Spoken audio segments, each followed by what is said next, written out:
costruire delle infrastrutture per questo territorio e mettere in rete i porti. Garantire la competitività, questo è il messaggio. E per garantire la produttività, la competitività del prodotto veneto occorrono infrastrutture viarie, trasportistiche, meno burocrazia e una visione. Oggi ciò che manca nel Veneto è, che ereditiamo, è la mancanza di una visione per i prossimi anni. Pedemontana o statale 308? Pedemontana con la statale 308 collegata.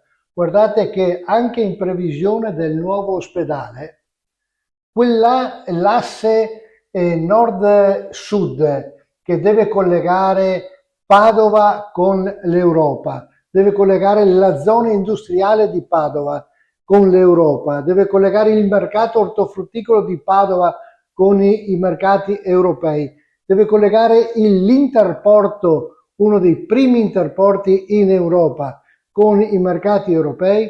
Oggi ha bisogno di un collegamento verso nord. Quindi la pedemontana, da problema oggi annunciato, diventerà la risorsa.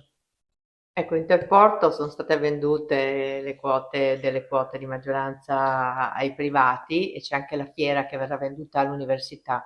Questo Attenti in questo che la politica veneta non rinunci alla governance anche dell'economia di questo territorio. Oggi stiamo regredendo in prospettiva di governance. Nel momento in cui vendiamo gli asset strategici del futuro, rischiamo di indebolire il Veneto. Da locomotore d'Italia, economico d'Italia, rischiamo di diventare uno degli ultimi vagoni.